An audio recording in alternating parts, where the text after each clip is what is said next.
Good evening, good morning, good afternoon, ladies and gentlemen, and welcome back to JP Broadcasting, and welcome in to round one of the League Zero Super Formula Championship out at the RedBull Ring here this evening.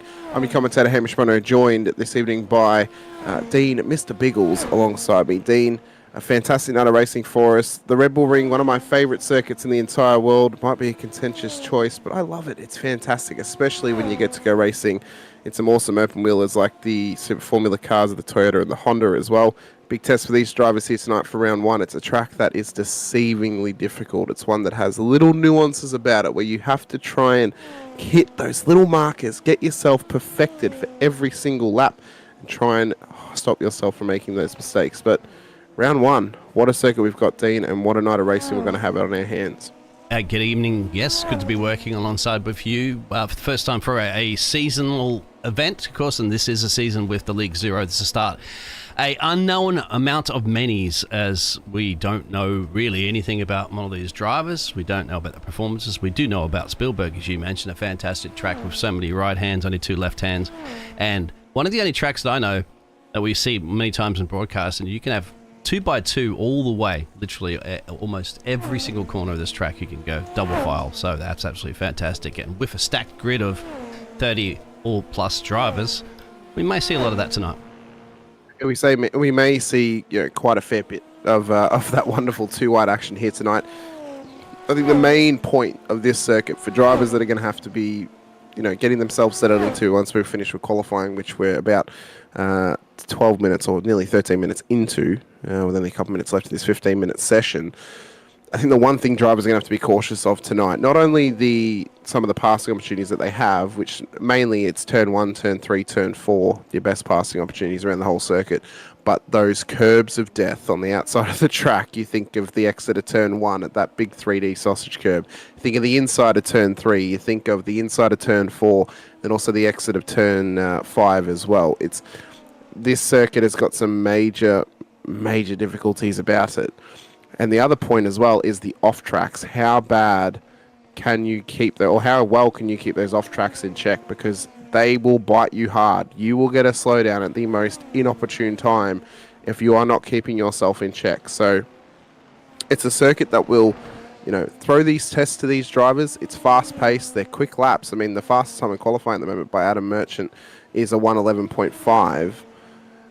I mean, it's, the field spread by quite a few seconds across from P1 down to P30 at the moment. But for these drivers, it's going to be about cutting those consistent laps, hitting your marks every single lap, and just trying to find anything you can. It's going to be fast paced. I mean, the first race is a proper sprint, 10 laps or 15 minutes time certain. That will fly by very, very quickly, Dean. And I think the second race is going to be, you're going to have to get into your rhythm a little bit more. Take your time. Being 32 laps for race 2, they have that time to get settled in. Race 1, you're going to have to punch it and just go for it and try and get anything you can. The caveat to that is it may create some major carnage, especially being at the RedBull Ring. So I suspect race 1, lap 1, or race 1, lap 3, we may see some cars turned around and some cars very, very broken and needing a tow.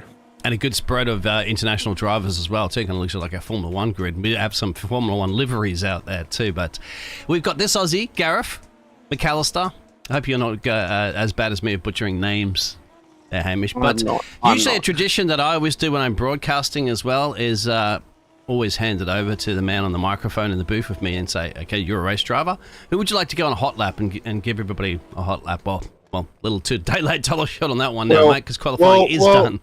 We'll wait until either the race or the warm-up session, because we will have a 5-minute warm-up in between races for drivers to go get some refreshments and get themselves ready to go for the second race of the evening as well. Yes. But first race will be coming our way very, very shortly as they will start to get gridded up.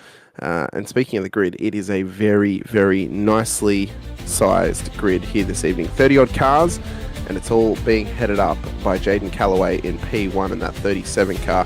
Alongside him, the P1 car of the number 1 car of Adam Merchant in P2, with Elliot Court in P3. In behind him, Felipe Sarkis for P4. AJ Brenner will start alongside the DBML for P6. Shaji Zerha will start P7 alongside Sade Bruffett in P8. Leah will start at a P9 with Fabian Sanchez inside of the top 10. James Turnbull and Michael Briscoe will make up the 6th row, with Ty Dunnett and Colton Piazza at a P14 and P13 respectively. Dustin Smith, Ryan Theobald will start out of the top 16. Nicholas Isidro will make up the top 17 with Larry Johnson, Nick Peterson and KH Donahue for your top 20. Gal Rolls and Michael Fairchild will make up the top 22. David, great, a name that I could not pre-prepare to try and pronounce. David Trikernick will start at a P23. I'm very sorry if we butchered that name. Gareth McAllister at a P24. Actually races in another series that I call with Jim on the Thursdays for us, Wednesdays for the US drivers of J2ICS. He'll start with Brock Morris for your top 25. Xavier Senar will start at a P26 with Arturo Mayorga for P27. Jacob Wilson, Norman King, Christian Recregial, Jace Meyer and Robert Nobles to make up the 32 car grid here this evening. Antonio Bianchi will be our faux race controller here this evening, Dean, and well, it's going to be a very, very fast-paced race. Could be quite a lot of chaos early on in this one. We talk about lap 1, turn 1, we talk about lap 1, turn 3, lap 1, turn 4, in fact, but every single lap is going to be edge of your seat stuff as they run up towards turn 1, because it's a corner that can catch out a lot of drivers. These cars can in fact even beach themselves on that sausage curb on the outside of the exit, and that could lead to many spins and many broken cars off the exit. So they're going to have to be cautious, I think. And I hope I'm not wrong, but I think they're going to have to just lap 1 just get into the rhythm and just take your time. Don't push too hard too early. Once you get around the end of lap 1, I think that's when they can start to progress to push early, because at least the field would have spread a little bit to the single line astern. As we can check out the weather though, we got 22 degrees track temp, perfect conditions, Dean. Perfect track conditions tonight for these cars to get maximum grip, get maximum out of their lap times as well. No rain on the horizon out here at Spielberg, so it should be nice dry running. Which means that we should get, it's going to come down to the drivers and their mistakes that they make. That will determine how much chaos we get. The weather will play no part. Well, listen to the sound of music. It's going to be listen to the sounds of those cars rolling. Over to you, my friend. Lights are up. Let's go racing at Spielberg. Race 1 coming your way. 5 lights. And we're underway at the RedBull ring. It was a great start from the pole sitter Callaway as they run up towards turn 1. The scramble into the braking zone begins early here as they run round for the first time. Watch that exit curb. Watch for any mistakes that could be made from some drivers. They seem to have gotten through nicely. Couple of cars getting unsettled off the exit of turn 1, but up towards the braking zone of turn 3 now. Big moment for these drivers. It's a big test for the first time at this circuit as they run in towards almost 3 wide for some drivers, and the fast-paced run down towards turn 4. So we've gotten somewhat nice and cleanly away, but KH Donahue's already had a crash in the background, has towed back to pits, as has Nick Peterson. He had an off-track off the exit of turn 1, so we'll have a look at those replays at the end of lap 1, but at this stage we've got some big battles happening already, including this one running through turn 5, as Court is still in hot pressure here from Brenner alongside this. Oh, big contact! Yep, that's Brenner going around. You just mentioned he has to sit there and wait as the rest of the pack go zooming on by. Very frustrating. In fact, he might have frustrated enough to actually go back toe to pit road, but here we go, my friend. Whoa, a couple of moments already. Yep, some big moments already as the end of lap 1 comes quite quickly around. We've started lap 2 now of this 10-lap sprint, so it's going to go by quick, fast, incredibly quickly. I do want to see some of those crashes that did happen on lap 1. It all started with Nick Peterson. Let's have a quick look here. So this was Peterson on the exit of turn 1. Oh, that was... Okay, that was... Well, only word for it is it was nuclear. It was absolutely nuclear. That was one of the wildest crashes we have seen in a long time. And you can see here, I mean, KH just trying to get that car back, which is very broken. I could not get around turn 3. And then this moment here for Brenner. Wild snap oversteer off of the curb. A great evasive action, though, from Court to just get out of the way and try and stay out of trouble. But yeah, what a wild lap 1. And do we expect anything less, Dean? I don't know. I feel like we almost expected it to be that chaotic. He gets absolutely slammed from behind. Look at that. It's just carnage. Absolutely Absolute carnage. I haven't seen cars wrecked like that in a long time. Thankfully, in the virtual world, nobody will get hurt unless you got some force feedback jamming your hand a little bit. The ego may get hurt a little bit. You see the flashing lights above the air intake. I'm pretty sure when the light's flashing above the air intake, that's when they're using their push to pass. Absolutely correct. Yes, it is. Yep, which is what I love about the Super Formulas.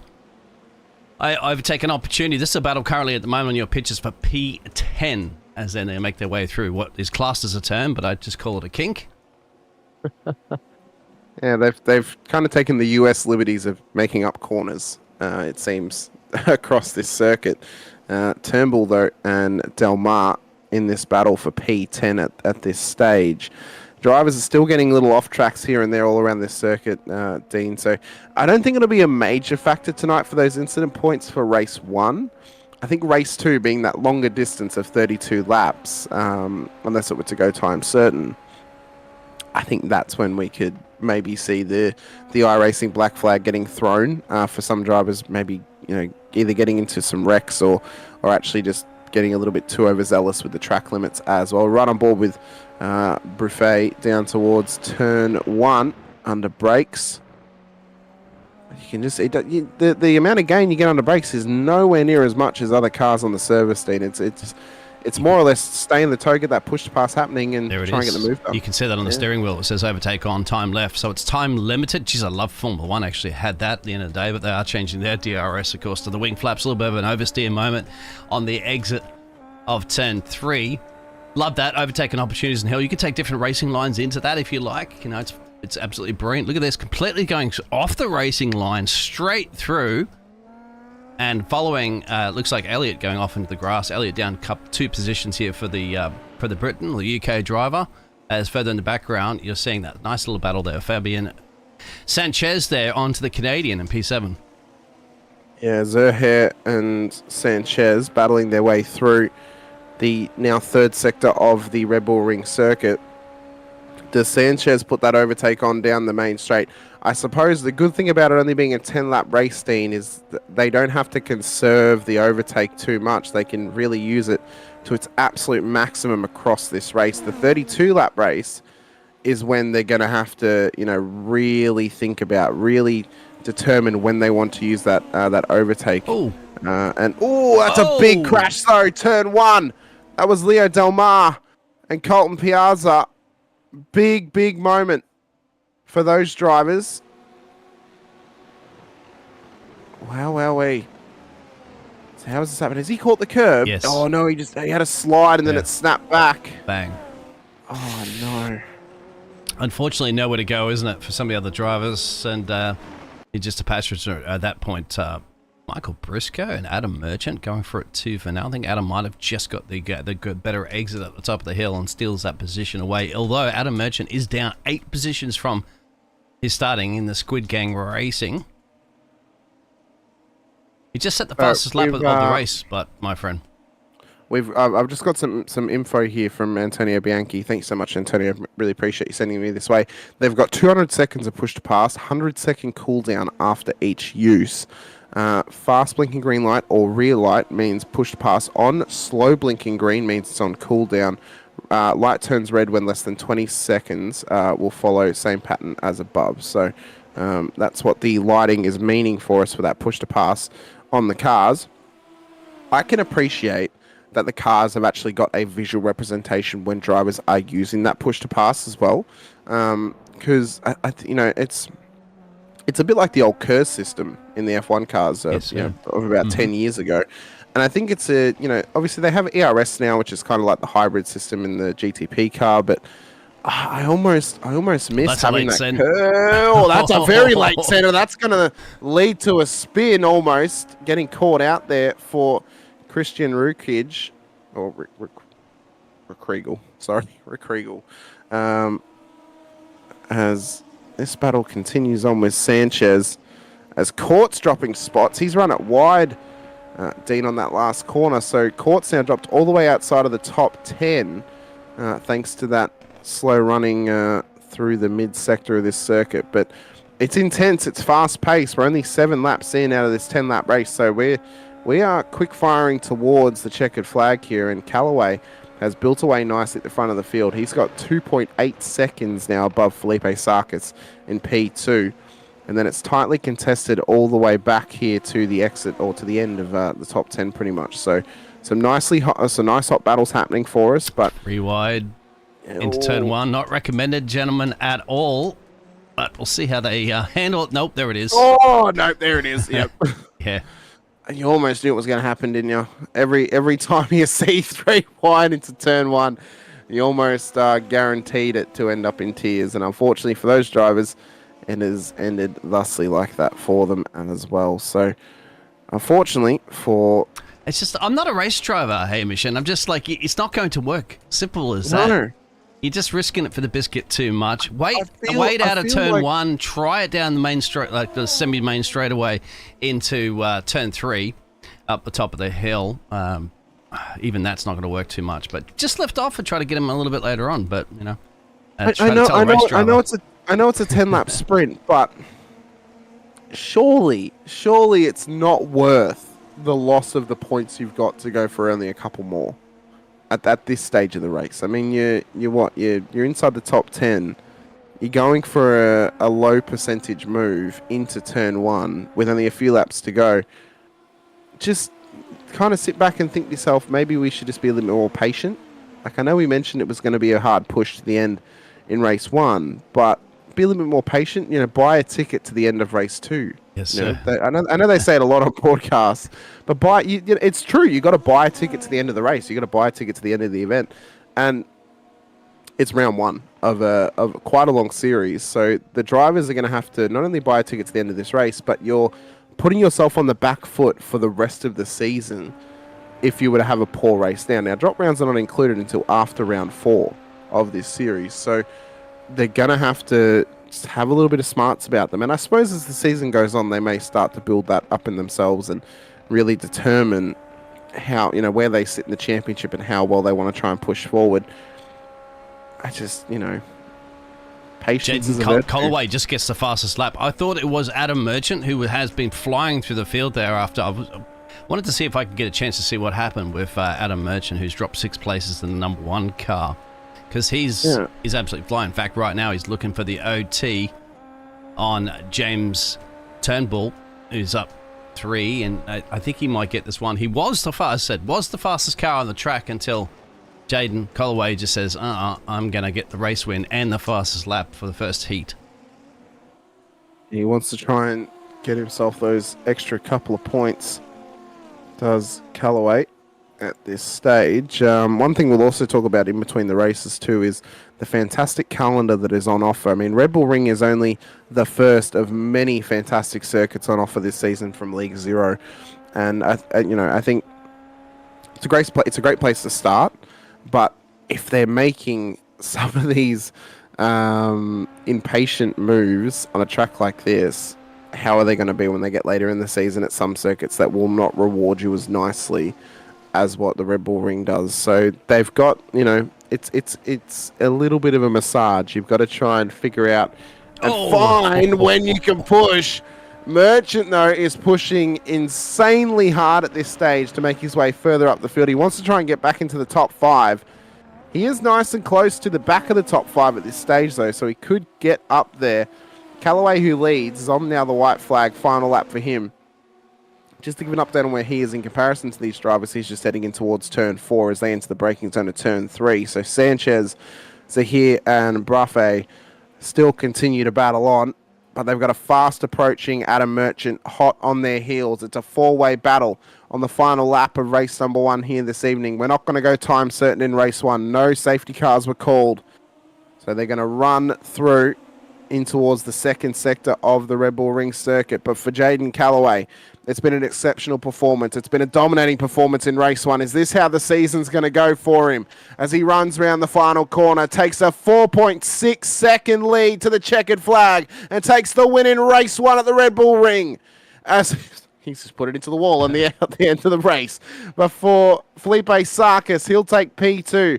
Just ahead of Nadibe Emil in P3. Shade Buffett will make home in P4 with Sharji Zerher in P5. James Turnbull, Michael Briscoe, Dustin Smith, Adam Merchant dropped spots. He must have had an off track because he's come home P9 with Brock Morris inside your top 10. David Trekirkneck will come home P11 with Larry Johnson P12. Fabian Sanchez, Jace Meyer, Christian Rekegel, Jacob Wilson, and Arturo Morega will come home in P17 as the final finisher in this race with a multitude of drivers, Dean, in the pit lane at the end.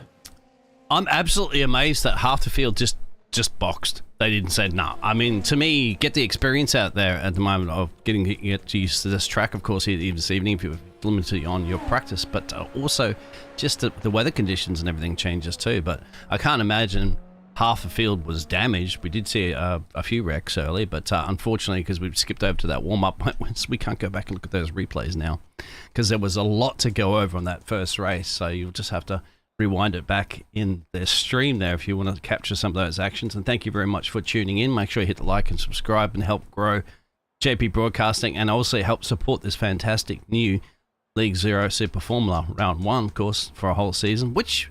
Let's go on about that calendar that you're talking about, my friend, because it is a pretty action-packed, stacked grid calendar. It's a phenomenal calendar. I mean, whoever organises this league, I need to just words cannot even describe because I feel like I'm getting the perfect way to start a season for me. Red Bull Ring and then Algarve International Circuit, Portimao for your first 2 rounds of the season. I am absolutely ecstatic.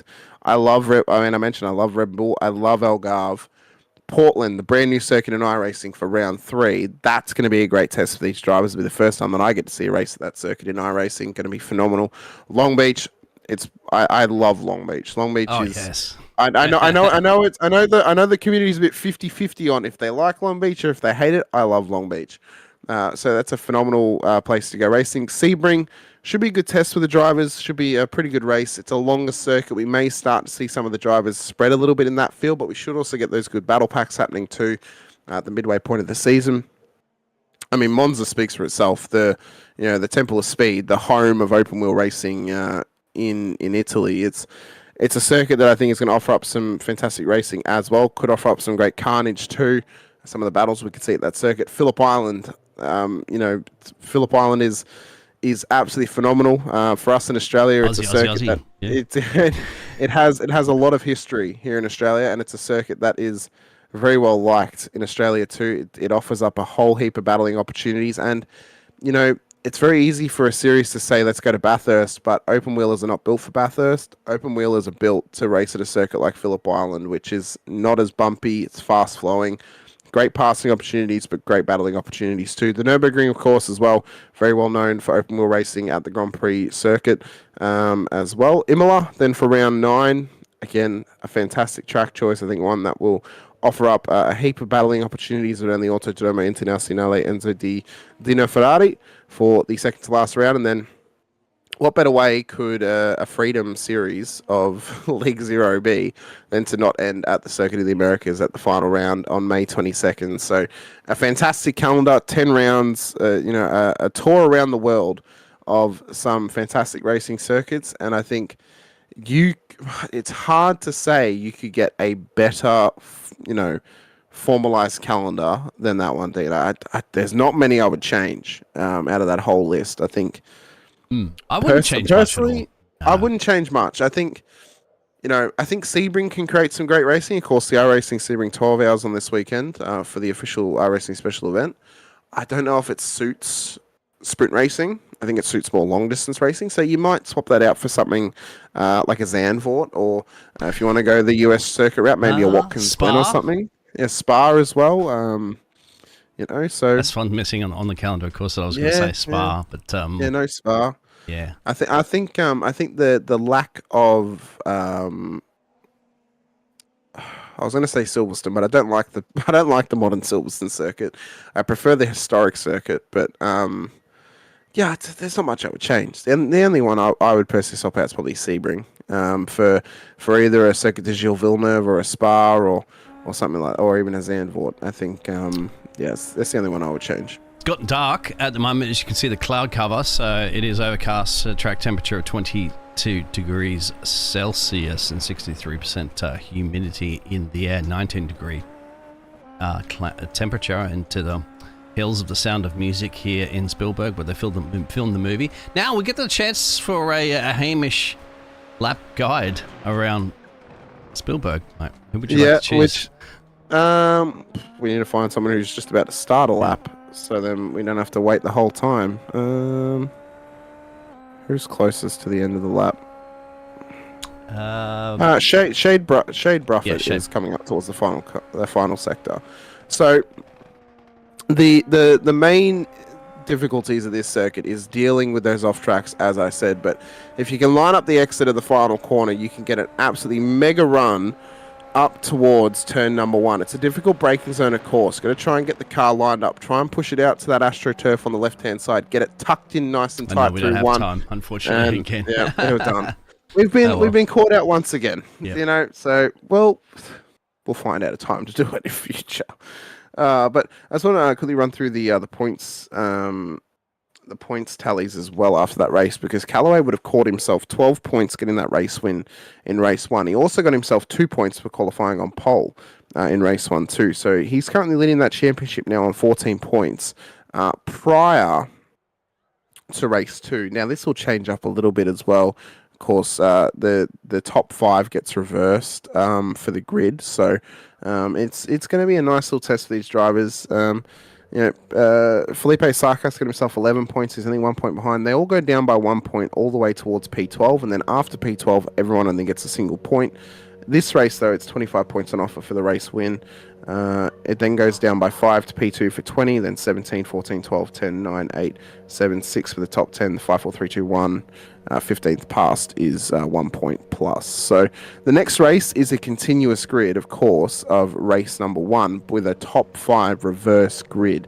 So it's all going to be led up by Shaji Zerha for P1 alongside Shade Bruffett for P2.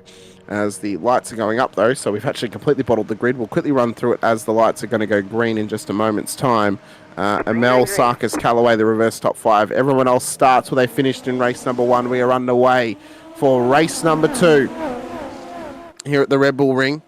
It's a scramble towards turn 1. Drivers going here, there, or everywhere to try and get anything that they can off this race start. Of course, a longer race in this one, 32 laps or 45 minutes time certain if we were to get some safety cars happening.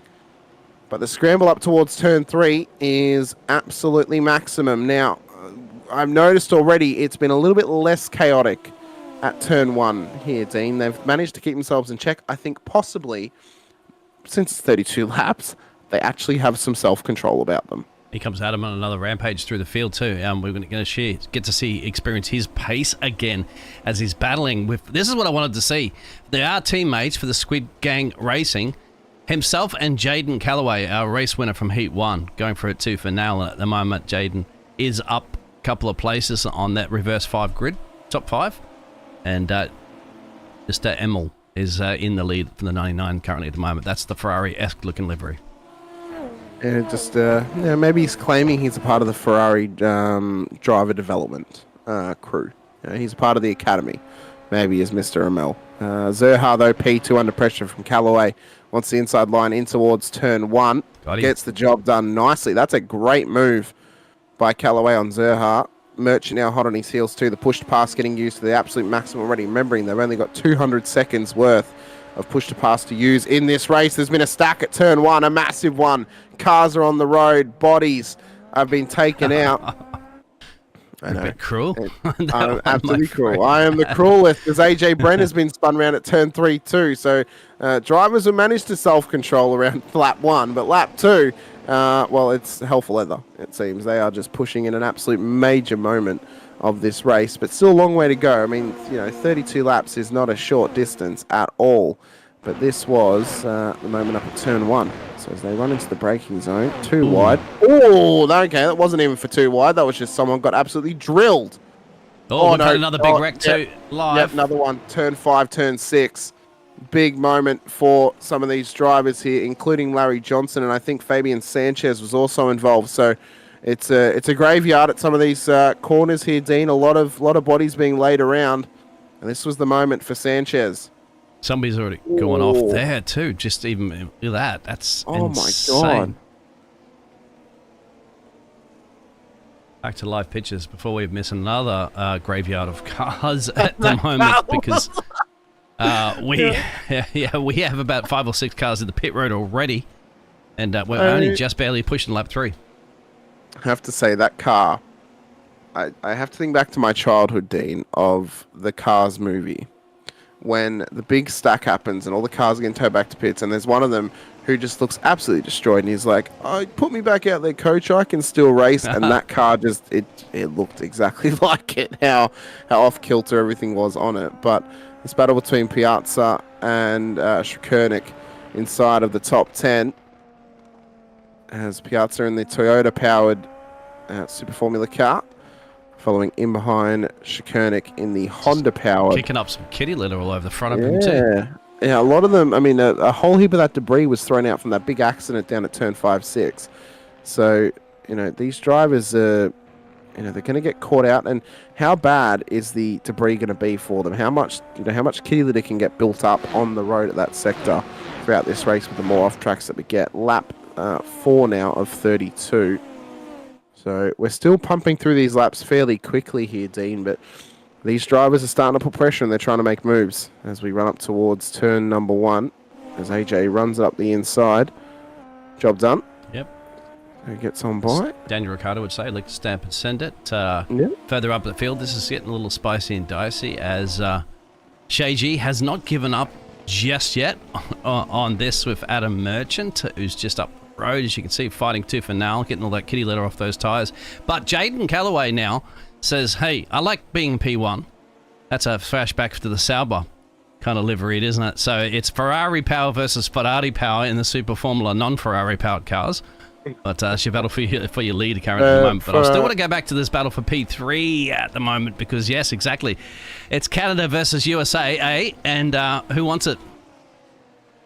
Oh, my God, I thought there was going to be contact then. I thought that front left wheel of Zerha's car had a target on the Adam Merchant rear right. So Merchant's managed to now break away a little bit off the front of Zerha's car. He's now got Michael Briscoe in behind him at this stage, off the back of Emil's car though at the front of the field with Callaway in behind. Callaway likes being P1 so much, he even has the number 1 on his car, even though he's number 37 in the league, as he gets the job done down at turn 3. So that was a nice, simple move. Emil gave him the space. I think he knows he did not have the pace to battle him there, Dean, and just allowed him to run right through. And plus maybe team orders at play there, isn't it, between Sauber and Ferrari saying allow the... No, of course, there's none of that. As we did see overtake here, Michael Briscoe still in a bit of a hot zone here, but you can throw a blanket over him. Further back in the field, there's also there's a few little squabbles you can see in your timing tower when it goes into the orange. That means that they're within half a second of each other, which is the situation back here currently at the moment. Battle for P15th on your screen. Yeah, the battle is hotly contested with Nobles, Donahue, and Dunnett from P15 back to P17. Almost a Toyota-esque livery from Nobles there at the front part of this battle. Kind of looks Toyota-esque. I'm surprised Nobles going back to throwback for the Toyota livery, of course. Well, that ended up being the Braun GP livery that won the championship. It's almost a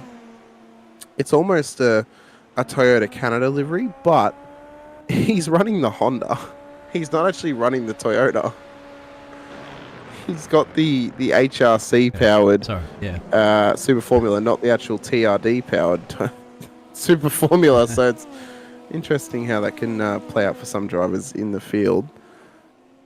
So battle looks to continue on further up. This is for P7 with Michael Briscoe hot on the heels of him. Yeah, that car's giving some Brawn vibes to it. Got the lime green, the silver, and the black. So I don't mind it. I'm a bit of a livery aficionado myself, Dean, so I do appreciate the time and effort that drivers can put into making their liveries, of course, and how just even the simple things can make a livery look that little bit nicer. Well, Hayden, if you go to league0.net, which was the official website of this fantastic racing league, you'll actually see a Brawn livery in the on the website. So maybe perhaps one of those drivers is doing it. As we're seeing an early pit stop here from the Canadian. And I'm going to have to call you out, Dean. Did you just call me Hayden or did you call me Hamish? Hamish Hayden. I was just checking to see if you're paying attention. Very good. Ah, yes. Very yes, good. Of course. Of course. Wax on, wax off, Danielson. So, this battle with Robert Nobles continues on. Ty Dunnett just ahead of him now.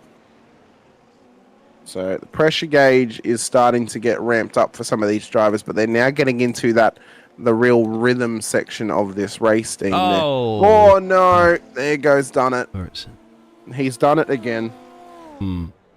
Yes, we have to work on that. All right. I'm disappointed in myself. It was cheap. It was absolutely cheap, I will admit. Nicholas at the moment here in the P12 position, flashback of the Benetton livery, actually. He is, his team name is Looking for a Team.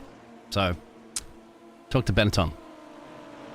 If anyone wants to offer him a seat, he's looking for a team, is Nicholas Isidro at the moment as well. Speaking of old F1 teams, I think we do have to also give our thoughts and condolences to the Jordan family. Of course, Eddie Jordan passing away over the night here in Australia, but passing away yesterday. So thoughts are with the Jordan family and the rest of the F1 community. Of course, Eddie Jordan quite instrumental in bringing arguably the best F1 driver into the sport ever in Michael Schumacher, giving him his seat for his first ever race. So one race. One race, a single race. Yep. But no, I mean, a very eclectic character, very outspoken. Of course, had the podcast with DC. Used to be on the F1 broadcast as well back in the around about 2007 through about 2010. My favourite period of Formula One, ironically. I loved the 07, 08 cars with all the aero bits they had coming off them. I know it's a bit of a contentious decision, but I like them. Yeah, I like them. I like all the little wing ends and stuff that came off it. But yeah, I think he was quite influential, quite outspoken, but also I know a very well-liked character in the F1 field when he was there. So thoughts are with the Jordan family for their loss of Eddie Jordan. So, but Leo Del Mar is continuing this battle at this stage. He's currently in behind Nicholas Isidro and starting to try and put some pressure on him too. And it didn't feel like an actual Alpha Tauri livery that Del Mar's running, as Isidro wants the inside line at turn 2, wants the outside line at turn 3, but Szykernik is not going to give him any space just yet. He wants to try and hold on to this position as they run too wide down towards turn 4, in towards the braking zone, and just has to back out of it at this stage. So not willing to push too hard too early here, Dean. We're only 10 minutes in, only 9 laps into this race. They're playing the smart game at the moment. They're not trying to battle too hard too early. It appears that we were somewhat correct that race 1 was going to be more pressure filled, being that it was a shorter distance. Drivers just going for any position that they could. This one, they're playing the long game, trying to play the smart game as well. Let's go, Adam. Yeah, of course, Eddie Jordan, you mentioned as well, too, was always an information man. He'd always have the gossip when he was on the TV networks and stuff like that. He knows everybody in the field there. There's still apparently workers that have been employed by Eddie Jordan that are still working currently in Formula 1 today, so big hats off to him. But back to this racing. We're seeing more pit stops again, so Leo, the Frenchman, comes in as well. Just wondering there, Hamish, is that because they're just wanting to get out of the way, they get that pit stop over and done with, and can try to find some gap out there on the track, if you can find a gap out there on the track? I think so. I think, maybe try and go for an undercut of some kind. You can get it done at this circuit, of course, being that it's less than 1:30 on the lap time, as Szykernik has now gone off the track. So that's actually going to help Leo Del Mar, who was in that battle with him. I think it's almost guaranteed now that Leo will actually get past David when he has to come through pit lane. So that's worked out well for Leo Del Mar, the Frenchman in the field. And Szykernik got rid of one when he came to the pit lane. He's now picked up another in Xavier Chernard in behind him as well. But this battle between Brock Morris and the Australian just ahead of him, Gareth McAllister, continues on as they battle for P16 on the road. McAllister up 13 positions in this race, Dean. So he got into the wars in race 1. He's managed to try and fight his way forward in this race up towards the top 16 position, but Brock is just trying to fight his way further forward. And get into a nice battle here with Gareth ahead of him.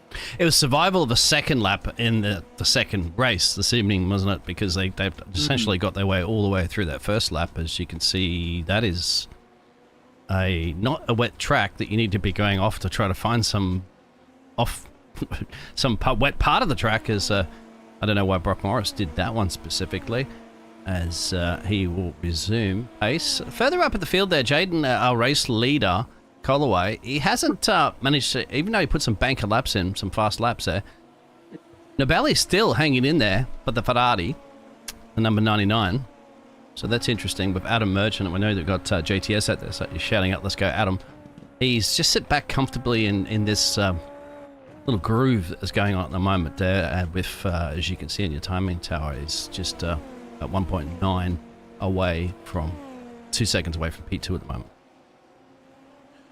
Yeah, I mean the battle of Merchant and him trying to fight his way forward. We saw him pushing incredibly hard through the end of race one, trying to make up positions that then almost cost him more positions towards the end. He seems now to just be getting into his rhythm, getting into his groove, trying to fight his way forward, but also, again, that we mentioned it, buy the ticket to the end of the race, and I think that's what Adam's trying to do right now. He may settle for P3 in this race. He may try and go for P2, may try and go for the win. But you got to think long game as well. You got to think, where do I want to be at the end of the season? Taking a P3 now is better than going for the move at the very end of the race and crashing and then getting the end, the points towards the end of the field. Than it is, as I said, to crash out and only get 1 point. So you think about championship, the guy's obviously the defending champion. He's got the number 1 on his car. I feel like he's going to play the smart game. He's going to play the long game. Consistency wins championships, as Leo Del Mar wants a big... Oh, no! He wanted that move at turn 3, but unfortunately the car just ahead of him there... Norman King. Lost it under lockup. Yeah, he lost it. Have a look here. So... He's gone out into the dirty side of the track, hasn't he? And bang, just locked up the rears. And not too much you can do about that if you're a passenger, of course, of Leo. Yeah, he had nowhere to go. No, it's just unfortunate timing. As we run up towards turn 3, Isidro now hot on the heels of Jace Meyer. Not quite close enough to go for a move just yet. So for these drivers, and I mean, we can make good comparisons between this car and the Super Formula Light, of course. The difference is, as he puts that overtake push to pass on, that's the big major difference between the cars. Obviously, not the fact that they're also bigger, but they've got that push to pass as it's run wide by Meyer. So he got spooked a little bit by Isidro, who now gets that position made, and Jace Meyer will be licking his wounds and trying to lick some of that kitty litter off the tyres as well. But, I mean, the Super Formula cars, I think they're a fantastic car to have in iRacing. I was pretty excited when they put it in. Of course, replaced the previous Formula Renault car, which was the F2. And now there is a proper second tier, which can even replace top tier of open wheel racing here, Dean. Yeah, I love them. I absolutely love these cars, and I love the way that they demonstrated it too, obviously, with that top light above the air intake box that indicates that they're using that push to pass when you're on external cameras.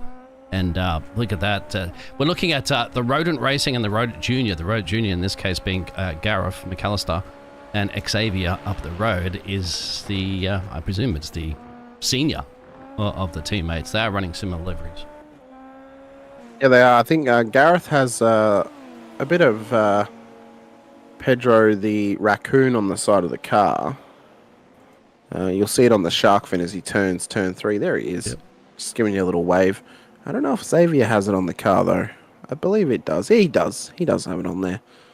Yeah, the raccoon rodents. For the raccoon rodents. Never heard of a rodent racing team before, but it's a first of many here at the League Zero Formula team. And further up the field there, we're seeing battling going on between 8th and 9th place at the moment there with Jace Meyer there and AJ Brenner. As AJ getting Jaden sets another that fastest lap. Adam Merchant set the fastest lap before that one. Jaden's responded by seeing a fastest lap again, 112.13. The pace at the front of the field here, Dean, on that last lap. So Callaway did the 112.13. Emel did a 112.16. Merchant did a 112.14. Like they are not giving up any pace to each other. They're not really losing or gaining any time as we get Donahue into the pit lane. McAllister's also come in as well. So regular pit stops for these drivers, it seems, at this stage of the race. We're roughly at the halfway point, 15 laps in to this 32-lap affair at the Red Bull Ring for race 2 here this evening. So they are pushing their way forward and trying to fight their way forward throughout this event. And of course, as the season goes on, the more accustomed we're going to be to the drivers in this field, who's going to be the real contenders. It seems at the moment it's going to be Callaway, Emel, and Merchant for the season long, or for the whole season. But we're also going to learn more and more about how they handle themselves on track, who are friends, who are enemies, and how do they fight their way through the field as Leo Dumas. Oh, that's hard. Oh. Wow. How much did that slow that car down towards the end? A speed into it. Just had a little bit of that gravel. It just stopped him on a dime. And he's got to get out of it. Kitty let it, which he does. But I suppose very lucky. That's one of the downsides to the off-track update they did a while ago, where your car slows down immensely now when you hit the gravel or when you hit the grass, and that's kind of the downside to it. Is if you hit gravel, well, your car stops on a dime, as you mentioned, and then it goes around. Where before he probably could have just run straight across the gravel and he would have been fine. So that's the kind of half downside to it, where it's also a good thing, though, that they're able to stop quicker, because it means they're less likely to actually hit the wall and destroy their car, especially with the NDM model applied. Look at the top 3 currently at the moment, my friend. Yep, absolutely right. But well, you know that for a race driver, I've never done a single lap in my life of iRacing. I own just about everything, but never do that. I'll leave that up to you guys as experts. You can throw your cars around there. I feel like it should be a it should be a requirement, Dean, for you to actually do some laps on iRacing, just so you can learn how the sim feels. Perhaps, yes, that's true. I should one day, but I just haven't had the time because I've been traveling. I'm not going to travel with a racing rig. Although I did a broadcast yesterday with a guy that flew his racing rig down because he was in vacation in Florida and he lives in Michigan. So he actually crated it up, put it down, sent it to the resort or whatever he's staying at, so he can continue in his league racing. How's that for dedication? As Robert did go around here. Robert Noble's gone off track here. So. Oh, again, just catching that sand, and the rear tyres flickered up in an absolute cloud of dust, and your race also spins around too. Was that a car having a moment into pit lane? That looked like someone was hard on the anchors trying to pull that car up then, Dean, and just stopping themselves from getting a... I think you're right. I think that was... Oh, no, there's been a stack! Yeah, there. Yeah. And he's blocked the track. Okay, then, just pull out straight in front of traffic. Fair enough. There's a car coming. But don't worry about it. It's okay. But look at this. Adam Merchant, hot on the heels of Nadib Amel, up towards turn 3. So Merchant has now started to respond. He is cutting consistent 1 minute 12.14s, Dean. He's done it multiple times now. Callaway, though, is now set the fast lap of the race at 111.99. So he's found pace, or even more pace, in that 37 car at the front of the field. But for Merchant, he is hot on the heels of Amel. Does he maybe go for an undercut here? Does he come in earlier, take the stop, and then push for another lap? And just see if Amel tries to respond by coming into pit lane. Possibility. AJ just got past Nicholas, so he's moved up in a P5. That was the overtake that was done a little bit before. There's Nicholas and there's AJ, but we want to keep our eyes peeled on that top 3 because it's all about who's going to jump first in those pit stops, isn't it? Jaden is the one that's he has to make a decision before the rest of the field, the rest of those 2 drivers behind will have enough time quickly to react if they want to follow him into pit road and see how that pans out. But there they are, top 3, all separated by underneath a second, with James 16 seconds down the road in P4. Yeah, the battle has been continuous all throughout this race. Isidro's in pit lane now, so he's come in out of his battle with AJ Brenner. Felipe Sarkis, who came in on lap 12, we know that he had some pace in race 1, Dean. all the way back in P7, but trying to fight his way forward through the clean air. As Merchant on board with him once again. They've now got Turnbull as the next closest car on track for position, as you mentioned, 17 seconds back. They're traversing through the lap traffic at the moment.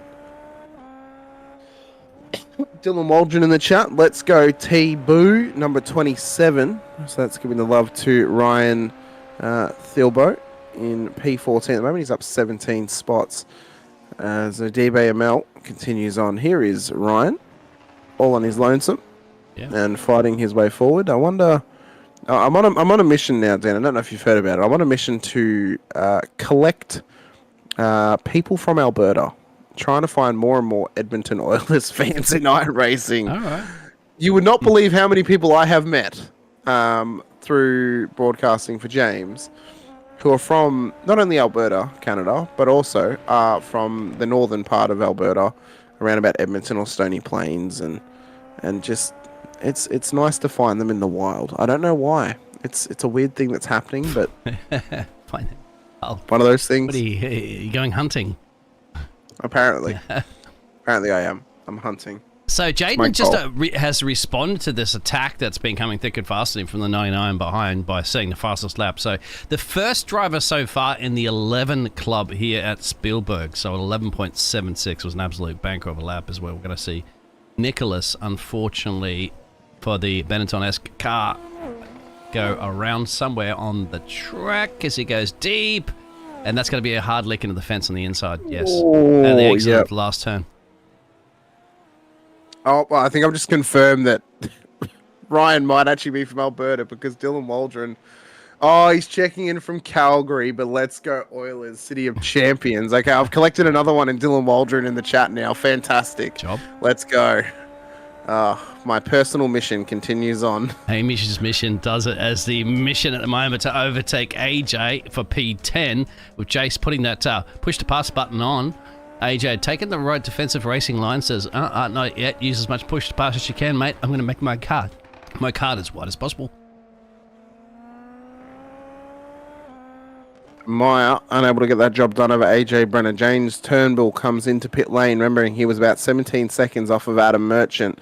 Closest car to him now is now Felipe Sarkis, 33 seconds back. So there's a little bit of gain between them. Remembering though, Felipe Sarkis is the top seeded driver who has come into pit lane, Dean. He came in on lap 12. So he should actually be right on this battle once they come through pit road, because it's roughly a 30 to 35 second loss as Callaway and Amel are in.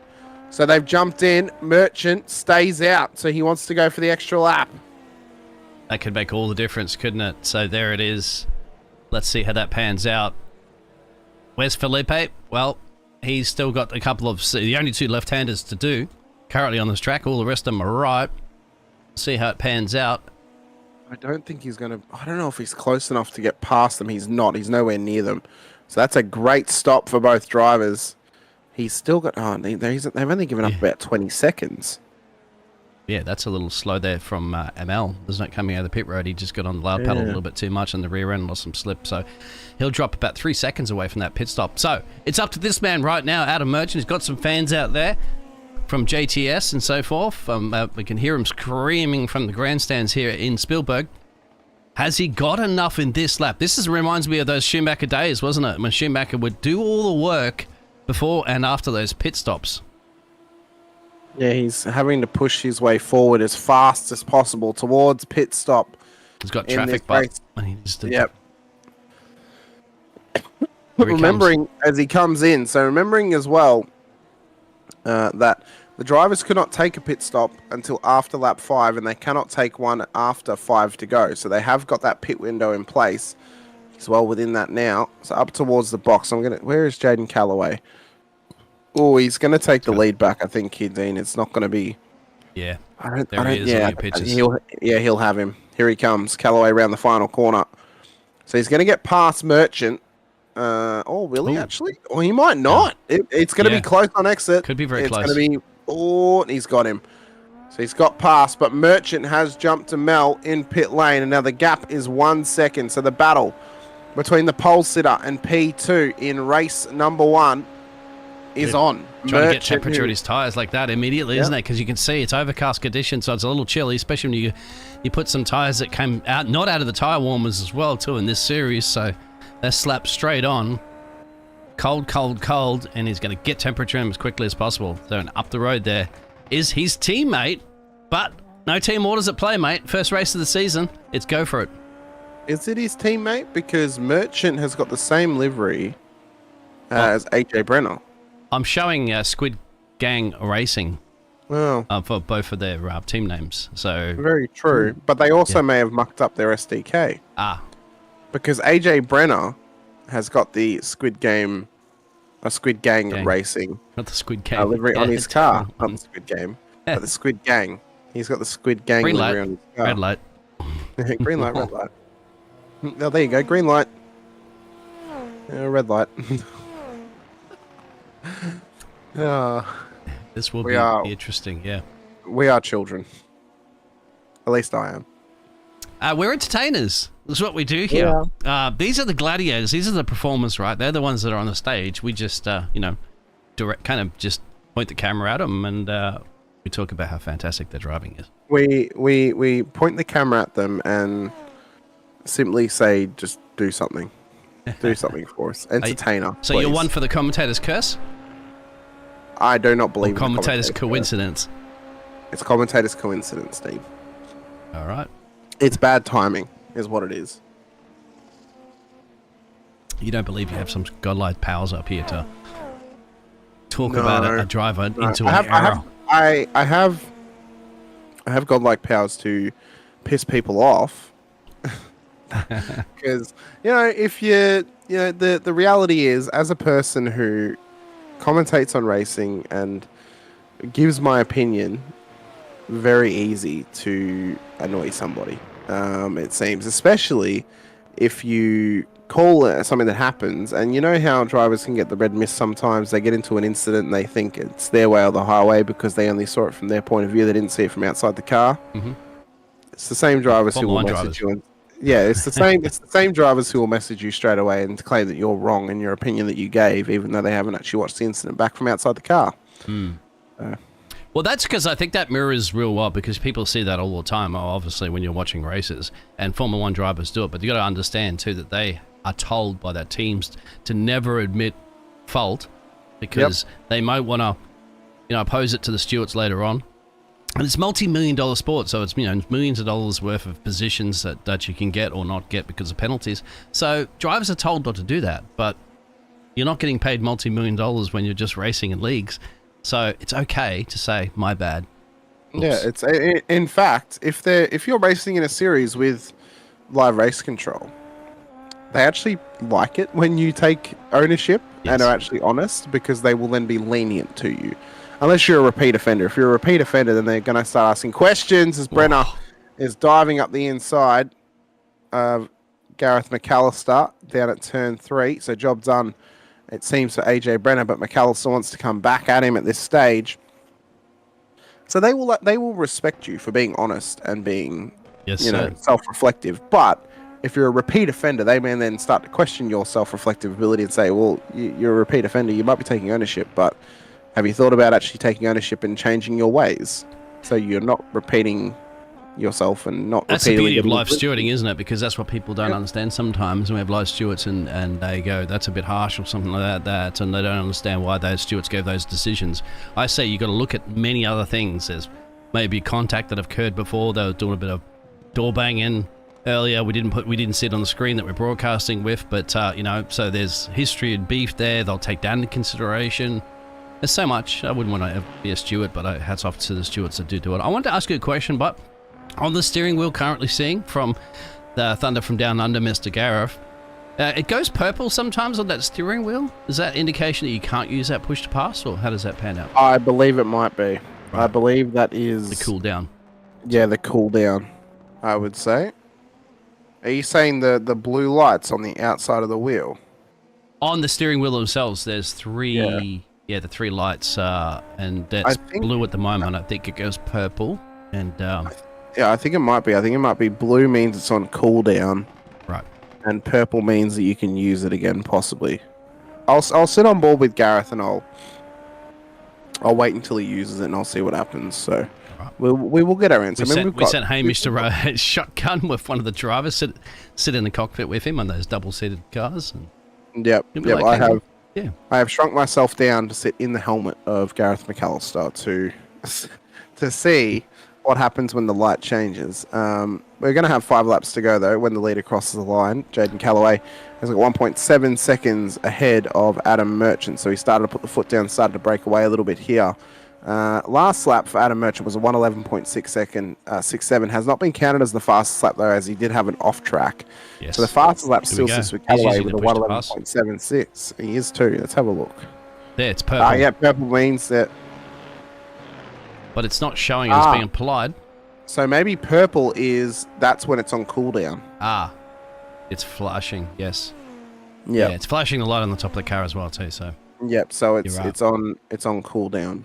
Fastest lap just got set by Elliot for the Rabbit Racing, and that's our UK driver there in a number 23 car running in P8. So he just set 11:58, but he, as you can see on your timing tower, 3 seconds and change, 2.9 now actually away from James Turnbull. So that's good. But I just wonder what Adam's doing. Is he waiting to apply that pressure to Callaway for the maybe he's just not able to. Maybe he just doesn't have the pace at this stage of the race. Maybe the tyres. I mean, the tyres are newer. They're a lap newer than Jaden's. Maybe he over pushed early and they're scrubbed up a little bit too much. I'm not sure. I mean, you're giving up time with, what'll be 4 laps to go when we cross the line.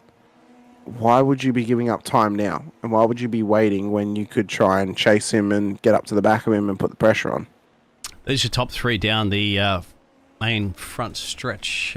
So as you can see them all in your pictures, they were, remember, before those pit stops, half a second separating each other. After those pit stops, they're now 2 seconds separating each other. We'll go back to our Canadian driver of Arrive and Drive Racing as he's putting some pressure on. Brock sends it up on the inside. Can you make it stick? Bingo, he does.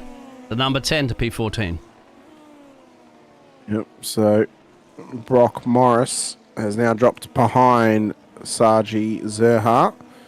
Has had an unfortunate race tonight. He's now down 13 spots, but back up into the top 14. Or if he finishes here, will garner him 2 points in the championship standings. For Callaway, he wants to end this round on a perfect note. Took the 2 points for qualifying on pole. Took the major points in race 1, finishing P1. Race 2, he wants to try and get that maximum points of 25 by finishing P1 as well. It would lead him at the front of the championship by 39 points, or on 39 points, I should say, when he leaves Spielberg. So with a new fastest lap of the race of a 1:11.35, I don't think there's much more that Adam Merchant can do, Dean, to stop Callaway at the moment. He's pulling out qualifying laps at this point of the race. I mean, there's not much more Adam can do, and I think he's consolidated the fact that he's going to be P2. He'll take those P2 points. He'll play the long game. I mentioned earlier, championships are won on consistency more so than just being flat out fast. So more consistent you can be, you're going to be able to buy the ticket to the end of the season as well. This was a moment, though, down at turn 3 of the 51 car. I think he's trying to get out of the way, and somebody's just clipped him, yes. They're about to put a lap on, and he had really nowhere to go on that one. He couldn't completely go off the track there, but somebody should have been kind of, a bit of awareness there from the drivers to go, okay, yeah, you can clearly see he was pulling off the racing line just to allow everybody through. Somebody cut right in his nose, and I don't think he could have done too much about that. You've always got to be very cautious, of course, if you're lapping traffic that I know you're in your own battle, but at the same time, it can pan out a little bit the wrong way for you, especially this deep into the race now. Ultimate lap. Yeah, you got to have that spatial awareness, but also that racing awareness as well. Being aware of who are you battling, where are you in the context of the race, and how well does that then affect you. I want to point out as well, Felipe Sarkis, new fast lap of the race, 1:11.28, so he's got some pace in that Honda-powered Super Formula Championship car as well. AJ Brenner, though, continues to push in behind Jace Meyer. It's a shame for Shaji Zerha, because he finally got that move done on Brock Morris, and that was all for nothing, because now he has dropped back behind Brock again. And he's in the pit lane too, trying to fix that car. So that's a real shame for him. AJ, though, up towards second last. Oh, my God. I just had flashbacks, Dean, of an absolute barn burner of a stack happening. And luckily, they managed to get out unscathed and remain alive at this point of the race as they run up through turn 1. So Maya and Brenner will continue this battle. This is for Brenner to get inside of the top 10. Last lap. Last lap of the race. Leader. Yep.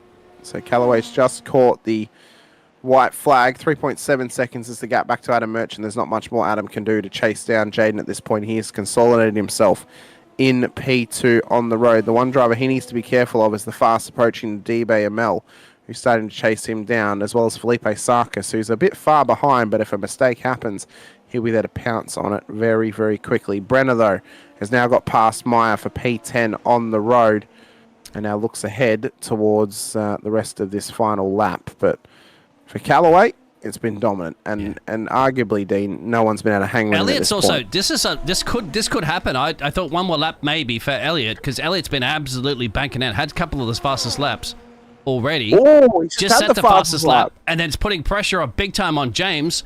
I figured he had enough pace. He's got that in the last 3 or 4 laps. He got that down for about 4 seconds, so that is absolutely hammering. We will have to cut away, unfortunately. We'll get those results as here he is, Callaway, dominant here in Spielberg.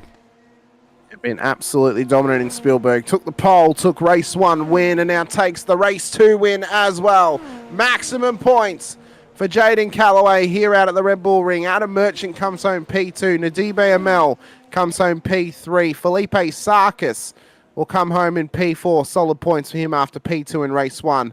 Michael Briscoe rolls around the final couple of corners. Will make up the top 5. Shade Bruffett with James Turnbull. That battle with James Turnbull and Elliott Court is still on, but I don't think Elliott has another passing opportunity at this point, Dan. I think it might be over for him. Good holding off there, James Turnbull, for that dying stages of the race. People also don't credit drivers too much to do fantastic defensive driving as well. So it's always generally focus on the overtakes, but defending is just as important, as we're still seeing the rest of the field outside the top 10 make their way across the line right now with our Canadian driver, the best of all the Canadians. And AJ will finish in that P10 position after getting past Jace Meyer, Rabbit Racing. We've had a question. Looks so dark. No, you can. There's a bit of cloud cover happening at the Red Bull Ring. We'll say that. There's a bit of cloud cover here. It's like Melbourne in Australia recently, but without the rain. It is actually raining, cold, and cloudy today in Melbourne. So. Well, yeah, 4 seasons in one. That's typical Melbourne weather, my friend. Even an hour and a half away from the city, you still get the 4 seasons in one. It still happens, but. What a race, though, for these drivers in the field. And for Jaden Callaway, he'll lead the championship in towards round 2 next week out at Portimao for Algarve International Circuit. It's been an immense race here this evening, ladies and gentlemen. And, for Jaden, I mean, Dean, can we say there's nothing more you can really say apart from pure dominance.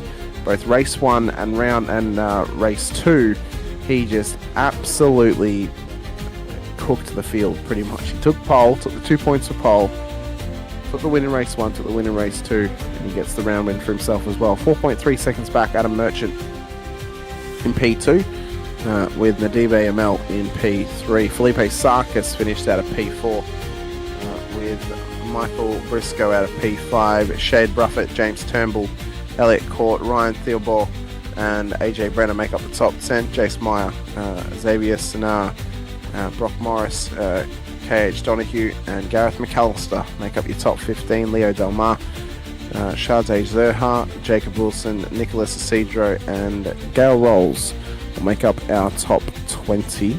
David Koenig, Robert Nobles, Christian Rekriegel, Norman King, Colton Piazza, top 25. Ty Dunnett, Michael Fairchild, Fabian Sanchez, Dustin Smith, Larry Johnston, Arturo Mayorga, and Nick Peterson at the back of the field. That's your results for your feature race here tonight for our penultimate round, our first round, of the season. And that was the feature results. And once again, just to remind everybody of the heat results. Same name, top of Jaden Same Callaway. name. Same name at the top with Jaden Callaway. Felipe Sarkis was P2, so he got some good points here tonight. I believe Nadibe and Mel was P2 in. Oh no, that'd actually be. Would they be equal on points? No. Felipe would be P3 in the standings. Nadibe would be P2 at this stage, but they were flipped in race 1. Shade Bruffett P4, Shaji Zerha P5, James Turnbull P6, Michael Briscoe, Dustin Smith, Adam Merchant, Brock Morrisby top 10 in race 1. David Shakernick, Larry Johnson, Fabian Sanchez, Jason Meyer, Christian Rekriegel, the top 15, Jacob Wilson, Arturo Mayorga, Robert Noble, Xavier Sinabe, and Norman King for your top 20 cars in race number 1 here this evening. But you can see there from P18 down, they're all multiple laps down. I mean, Nicholas Isidro, Elliot Court, what a comeback for him in race 2, getting inside of the top 10. Colton Piazza, Leo Del Mar, as well as the others too. But we've got no one in the waiting room. No interviews. They're all absolutely exhausted. So we'll have to get ready to wrap it up. Actually, at the moment, so we'll remind everybody, of course, a fantastic schedule to come here for the League Zero series. Remember, you can actually sign up, be a part of this fantastic community at theleaguezero.net. Type that in, all the information is there, and follow your favorite drivers, follow the schedule, follow the standings and points and things like that, and also join the Discord if you. I think there might still be some places open up there, Hamish, for if you want to jump in and drive. I believe so. I believe there is. I mean, even if you're all over the world, it's a pretty good time to come racing. Whether you're someone who doesn't work on a Friday in Australia, it's It's 1 o'clock in the afternoon now, midday for Queensland. I know WA's around about 10 a.m. So, the time zone works for Australian drivers and New Zealand drivers. It works for Europeans. It works for the US-based drivers as well, and some of the Asian-based drivers too. So it's a good time slot for internationals to come and race. Doesn't matter where you are in the world. Check your time zone comparatively to, I believe it's Eastern US time is the time changeover. Which is about 10 p.m. currently at the moment. It's about 10 p.m. In the US at the moment. So, Eastern time in the US. So, base it off your Eastern time, compare it to your local time, and see if you're able to come racing as well.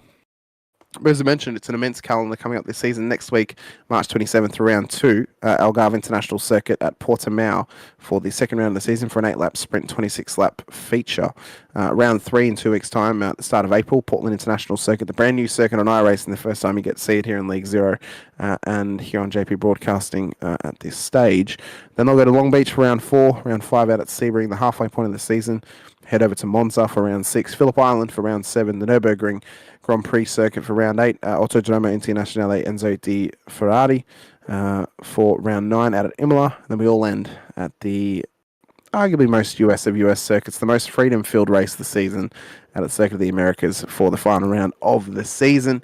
It's been an absolute wonderful time here this evening with myself, Hamish, Dean, Biggles alongside me. Appreciate your time. Appreciate you being here with us once again. Be sure to hit the like button to subscribe, the bell icon as well, so you're notified whenever we go racing here on JP Broadcasting. We've got so much more to come your way all throughout the final week of March and in towards April and the rest of 2025 as well. So you guys want to be a part of it. Multitude of leagues across iRacing and others as well. You guys do not want to miss any of that action. So we appreciate your time. Appreciate you being here. We'll see you guys next week for round 2 out at Algarve. But until then, stay safe, drive hard, and as always, bye for now.